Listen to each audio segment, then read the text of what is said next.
AI is here. It's doing our admin. It might be helping you make your work presentations easier, might even be writing your emails, and so on. It's even going as far as replacing certain jobs. We're seeing a lot more people quietly have their jobs replaced by automations and more generally artificial intelligence. But as a parent, I'm torn when it comes to AI. Yes, it's making my life easier, but what does it mean for our children? What does it mean for the children we're raising today in a world that we know will not be the same in the next 5 to 10 years? Perhaps you also feel the same. You might be a godparent, an uncle, an auntie, a grandparent. Perhaps you're concerned. You've been raising your children. You've been investing so much. You might have invested so many years, perhaps in education and in different ways.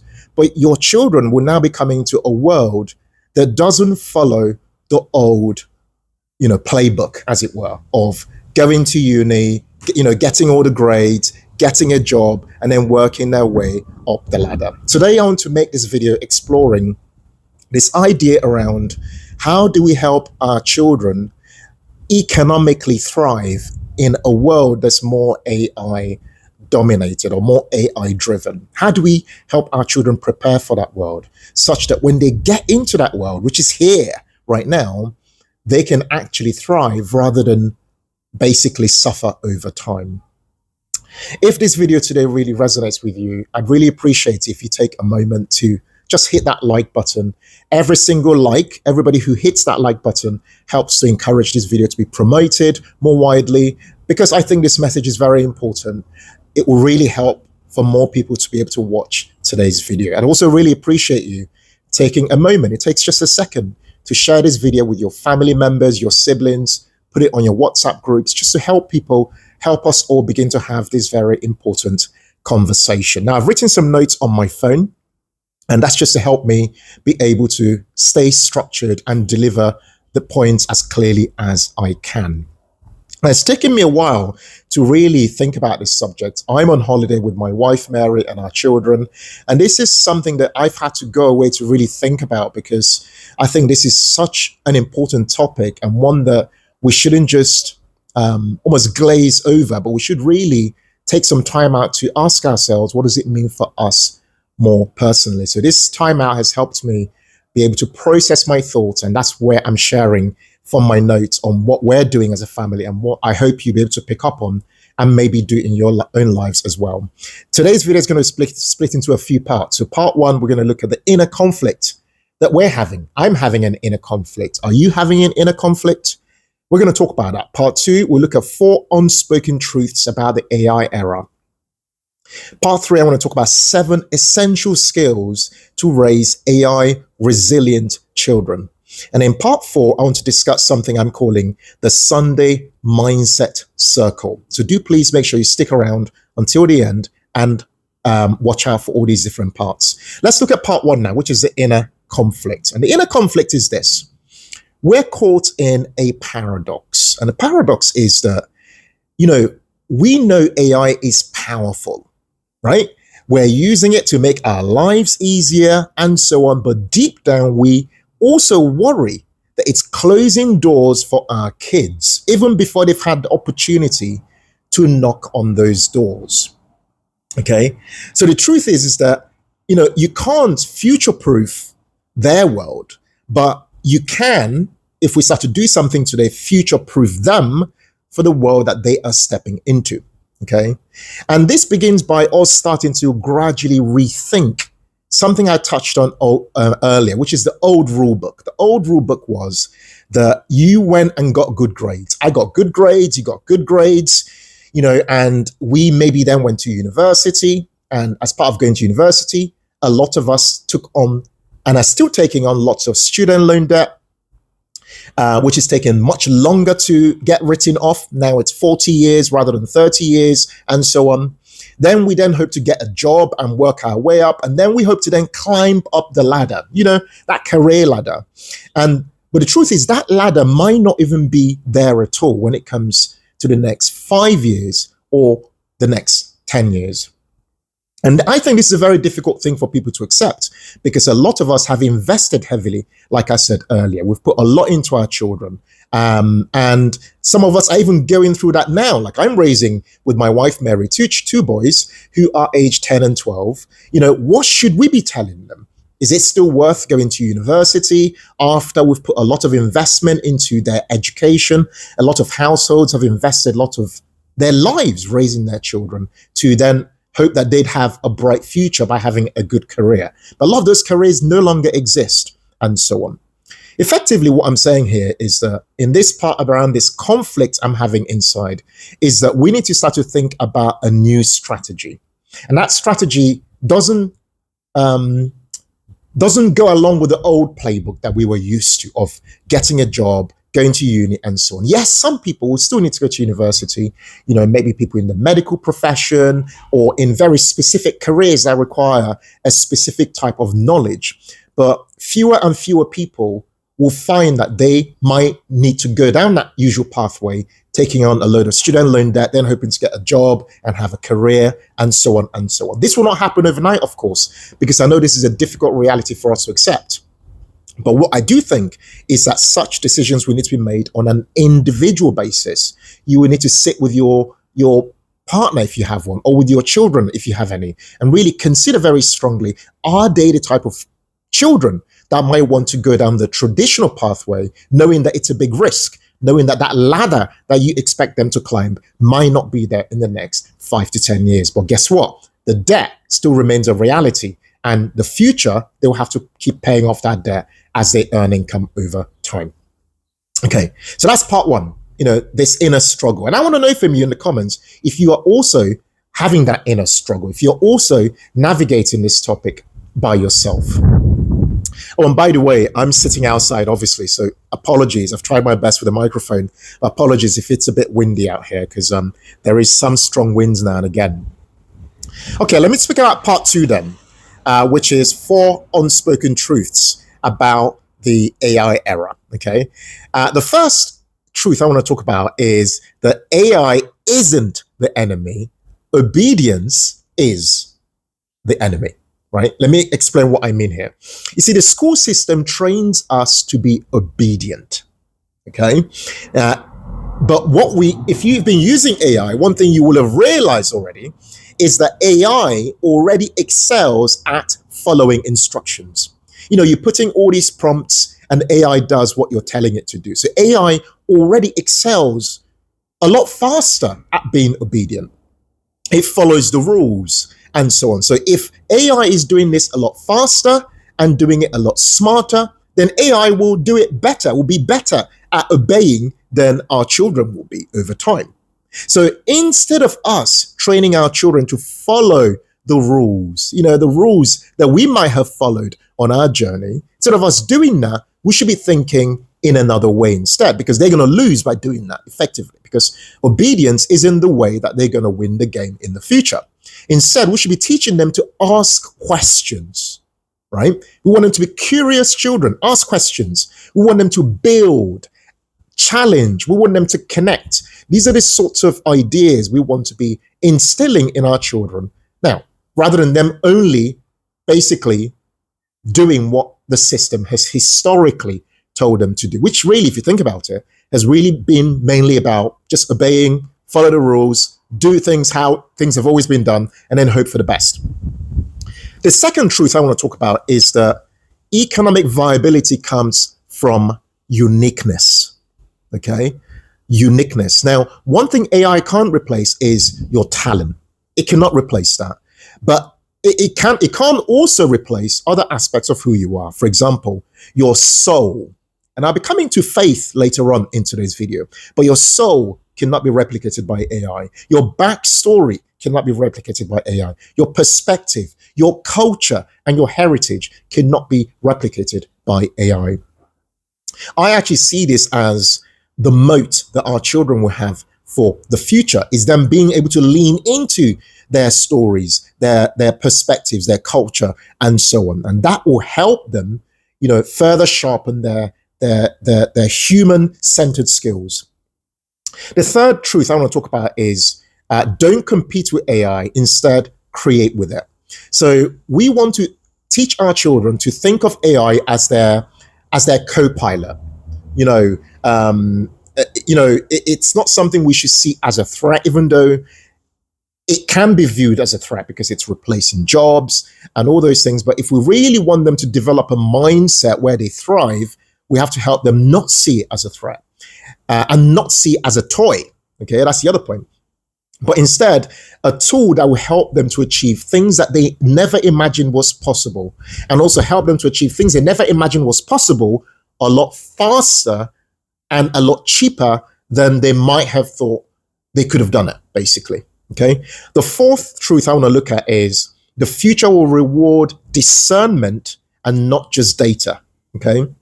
If you look at the internet at the moment, everywhere you look, there is a lot of noise about a lot of things. Whether you're on YouTube, Instagram, LinkedIn, TikTok, like anywhere you are, the internet more generally, there is a lot of noise and a lot of misinformation as well. So, and in addition to that, a lot of performance, likes and views over substance, i.e. the true substance in what's being said. However, I think with our children, and I know this is someone who has, who runs a YouTube channel and who creates on different platforms. It's easy for our children to watch us and think that the real metrics are the likes, the subs, the engagement. Whilst these things are important, they don't actually replace the substance of our lives, the substance of what truly, really matters. So I think that as part of this fourth truth around discernment, we need to raise children who learn to think deeply, and who learn to think clearly in order for them to be able to lead in a more AI-driven world. Okay, so that's part two. Now, part three, I want to look at 7 essential skills to raise AI-resilient children. Okay, now, I want to be clear when I talk about AI that I'm not making this video for you to start to panic or to worry. I'm making this video for us to pause, to think, and to begin to pivot, right? To be able to make certain moves that will help us thrive in a future that's here and also coming ahead of us. So with that in mind, here are the 7 skills that Mary and I are teaching our children that I hope you'll be able to take on board as well. For each skill, I want to share a mindset that's related to that skill, and then I'll share some examples to make it real. So the first skill is to build and don't just consume. Build and don't just consume. Now the mindset related to this particular skill is, and here's the mindset. The mindset is, I can create something valuable. You see, with children, you've got to keep your ideas really, really simple with them.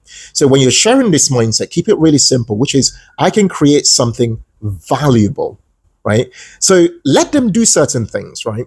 I know you might, and this is a conflict for a lot of parents, and I know this as a parent myself, there's a conflict in that we don't want our children spending too much time on devices. I know that because this is a battle Mary and I face ourselves. But at the same time, we also want them to keep up with a future that's more digital. Okay, so here are some examples around creating something valuable. Number one, and these are things to consider, just examples, let them create Roblox games. Okay, let them create Roblox games. Let them create YouTube shorts. Let them create a mini Shopify store, for example. Let them use Canva, buy them Canva Pro or use the free Canva, and let them design planners and things that they might be able to sell on different platforms. Let them create AI illustrated ebooks and so on. But the point I'm making here, point number one, is that in a world of consumers, it's the creators who will always be rewarded. Okay. And if your children understand that mindset, they will be able to apply that creator mindset to different aspects of their lives. The second key skill is that financial fluency comes from first principles. Okay, financial fluency comes from first principles. So let me explain the mindset here. The mindset is that I make money work for me rather than me working for money. Okay, I think it's very important for you to be able to, and for me and us, all of us, to be able to show our children how money actually flows. So there's the earning bit of money. So you earn money or you make money, right? So earn is you swapping time for money. Making it is money coming potentially from other assets. Then there's the saving money and keeping money, which is important for children to learn how to keep a portion of what they earn or make. So you go from earning and making to saving. And from saving, there's then investing, which is us making that money work on money and grow over time. And then from investing, by leaving that money invested, we let it compound and work on itself. And out of compounding, we generate a return for which you may need to pay taxes or not pay taxes, depending on what environments we've put that money into. I think it's very important for our children to understand that flow of money, okay? And each one of those flows I just mentioned requires time, practical explanation, getting them involved. Like, for example, how do you earn money? How do you wish you earned money? Show your children, get them involved, get them to shadow you in the journey you are on personally. And be more specific, coming to this financial fluency or financial literacy, speaking to first principles. I want to be specific in terms of certain action steps. One is, if you haven't done so already, open for your child a junior stocks and shares ISA, okay? And get investing. And not just investing for them, but get them involved with investing. We've made videos about this previously that I would link to below and above for you to head over and check out if you don't know what to do in this area. Start small. You know, it might be that with your junior stocks and shares ISA, you're open to a bit more risk because they can't access that money until they're 18. So you might be able to have some thematic type investments that follow the direction the world is going in. So you might invest in your index funds and ETFs and so on, but you might also choose to invest in specific companies that maybe with a small percentage that follow the themes of today potentially. If you wanted that money to kind of grow beyond the usual 7-8% and so on, you might get from investing in a global low-cost ETF. Okay. You might also want to consider a children's pension, right? A junior SIP. Again, we've made a video about that. I'll link to it below and above for you to go and check out. A junior SIP is a way for your children to begin that pension as early as possible, but to be aware of why that pension exists for the future and why compounding is working in their favor for the long term. I also think it's important to tie things like pocket money into things like an income stream rather than tying it to just chores. So traditionally, when parents give pocket money to their children, they give it based on you doing the cleaning or washing and so on. And you might get £2 or £5 and so on. But how about tying that £2 to a future where their money is working on money? So for example, they might have made, £2 from, doing something, but then £1 of that is invested to generate more income for them in the future. And then maybe 50p is spent and then 50p is maybe, given, so that you're encouraging that habit of giving, being generous from a very young age with your children. But the point about all of this when it comes to financial fluency or financial literacy is that in a world where jobs are being disrupted, the job market is continually being disrupted, financial independence is no longer an optional. I believe financial independence will be an essential aspect of thriving in the future. Okay, the third point I want to make here is AI literacy without fear. Okay, and the mindset here is I use AI as my partner and not my competitor. So I talked about this earlier, but just worth speaking to this more specifically. So let your children co-write stories. Let them use ChatGPT. And I know that there's a risk with that. And I always want to make sure I point that out, because the risk is that, you're not learning to just think by yourself, but you are depending on the AI to think for you. Okay. And this is where critical thinking skills, which we'll talk about later, also come into the picture. So for me personally, in my opinion, it's better for them to have a go at using the tools whilst also learning to be critical thinkers. So let them create short films. Let them prompt mid-journey, for example. Help them to learn to prompt but not plagiarize. That's a very, very important distinction. But the point here is that the better they are at using the tools, the more they're likely to be ahead of their peers. Number 4, in terms of skill, is critical thinking and deep focus. Okay. And the mindset with this one is, I don't follow the crowd, but I can think for myself. This is so key. Okay, so in a way, we're encouraging that in our household. And it's a challenge, I have to admit. It is a challenge. But the way we're encouraging this critical thinking and deep focus is to encourage our children to read long form. Okay, so long form books, long form videos, some form of journaling, and so on. So effectively, what you're trying to reward here is depth over speed. Because today's society focuses on just everything being short form, right? Whereas what I'm saying, and this is why I'm taking my time with this video, because I think it's very important, it's an important point.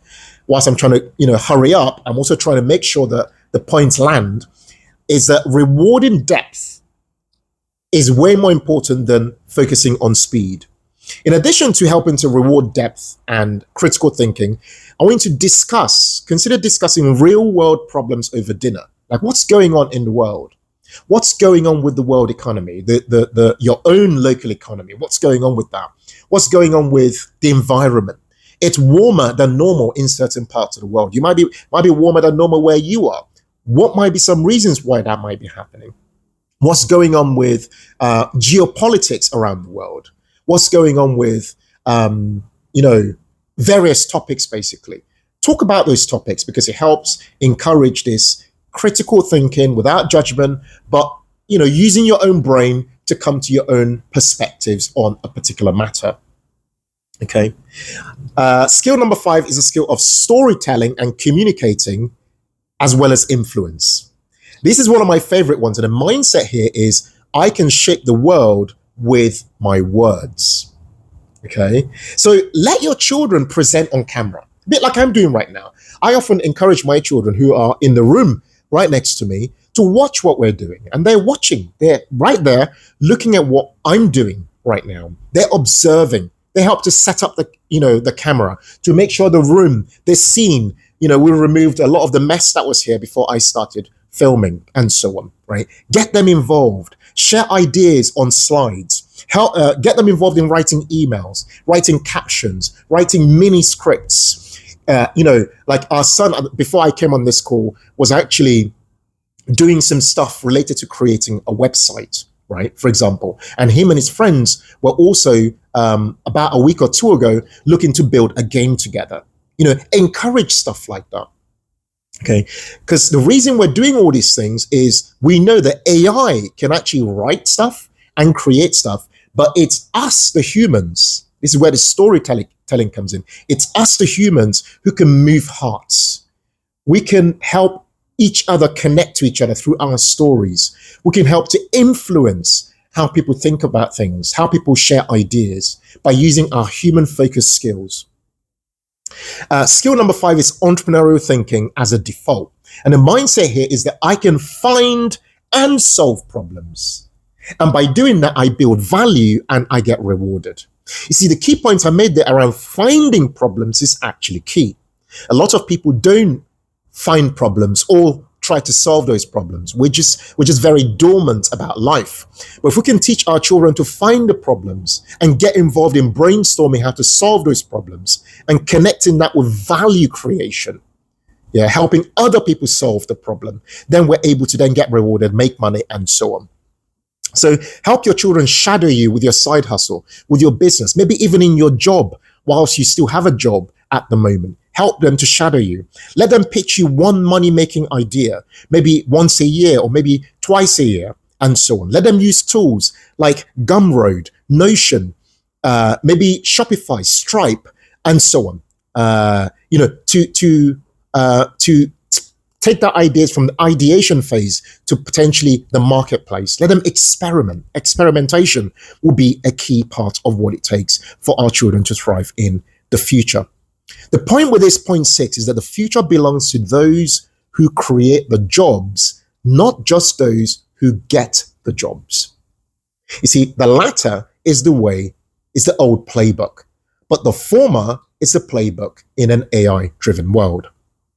And then skill number 7, and this is possibly the most important one, although you can tell me which one you found to be most important, is identity, values, and legacy thinking.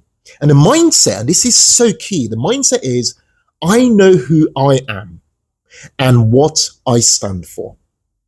I know who I am and what I stand for. The key here is to talk about faith, ethics, and purpose. On faith, help them to build a relationship with God. I know society don't want to talk about God. Many people are judged for talking about God. But I talk about it because I believe in God, right? As a Christian, we make reading the Bible and prayer a priority in our household. And I personally trust God for discernment and wisdom in all aspects of my life, whether it's in making these YouTube videos, in my marriage, in my parenting, in my business, in my relationships with people, and so on and so on. For me, this is a pivotal, a foundational aspect of doing life today, whether in an AI world or not. And for you, whatever your faith, whether you are Muslim, Christian, Jewish, Hindu, whatever your faith is, it's very important to get your children involved. This gives them a sense of identity. And of course, I'm aware there are people who don't have a faith, and that's fine. But whatever it is, you want to give your children a sense of identity, okay? Discuss ethics with them, yeah? And this is a boring topic, but one that is increasingly important, particularly in a more AI-driven world. Give them real-life examples and discuss and ask yourselves, what are the ethical conundrums we are navigating in these real-world examples? About purpose, ask your children, what kind of person do you want to become? Don't ask them, what do you want to be when you grow up? What kind of person do you want to become? Okay? Teach them that wealth isn't just about having. Yeah? It's not just about accumulating. Wealth is about becoming over time. And we'll share more about that, but potentially on other videos. The key point I'm making here with this last point 7 is that when identity is clear and rooted, then tech and AI becomes a tool, not the master. I want you to just pause and think about that point I just made. When your identity is clear and rooted in something, the tech becomes a tool, but not your master, or not the master of your children. And part 4 is then looking at the Sunday mindset circle. Okay. Now, if you take anything away from this video, I hope it's this point at least, among everything else I've shared. Every Sunday, consider 15 to 20 minutes with your family, sitting down, maybe in a circle or maybe on a table like this one, just sitting around. Discuss real world issues. For example, AI. Talk about money and the global economy. Talk about mental health and the struggles people are having. Talk about the choices, the difficult choices people are having to make. For example, some people are having to decide, should I put, my heating on, or should I buy food in the winter, and so on, right? Pick up on those difficult choices people are making. Talk about big issues. Talk about homelessness, for example, and so on, right? Talk about the debt crisis that a lot of people are navigating, right? Talk about those issues. But the point about this Sunday circle is to go beyond just the usual, how's your day? How's school today? And that sort of thing. But reflect on key questions like this one, for example. What are we building this week as a family? For me, that is such a powerful question to ask. And each person around the table could go around and say something. What are we building? The idea of building shifts the mindset of your children and helps them embrace the identity that they are creators. They have the power to shift the world around them. Nothing you can see here was just appeared like that. It had to have been built or created. The trees seeds had to be planted. The tables and so on. Somebody needed to have, gathered some wood and cut them and shaped them and built them into a chair, into a table, and so on. Use real life examples and bring these to life. And you'll be amazed how these simple discussions, these simple, even rituals or whatever you want to call it, mindset shifts will help your children and help you as well. Because I know this is difficult. I'm talking here today about children, but I also know that you and me, we're navigating these challenges. We're trying to figure them out. We're trying to work out what we should be doing for ourselves to be able to help our families. So there's our struggle that we're navigating too. But the point is, these discussions, you'll be amazed how these will help to unlock so much more confidence and so much more possibility about the future. Now, to conclude this video, I want to talk about the fact that our children shouldn't fear the future, okay? But we can help them by taking certain leaps today, shape the future that they walk into. You know, let's help to raise children who are builders, who are thinkers, who are creators, kids who know who they are. And this is so important, this identity point, who understand their culture, you know, who understand their capabilities, who don't focus on their limitations, but who see these tools as tools to help to unlock vast possibilities for their future and income potential and wealth outcomes for the future. I hope today's video has helped you. As you can see, it's very impromptu, but I hope that I've shared something that has at least resonated with you in some way. And if it has, please take a moment to hit the subscribe button below. If you think you've subscribed to The Humble Penny, please check, because a lot of people think they've subscribed, but in actual fact, they've been watching for years, but haven't actually subscribed. Please take a moment to subscribe to our channel. Now, I want to hear from you guys in the comments. And here's my question to you in the comments. What one thing will you help your child start building this month? On the back of this video, what's the one thing you're going to help them start building? Please jump in the comments and let me know.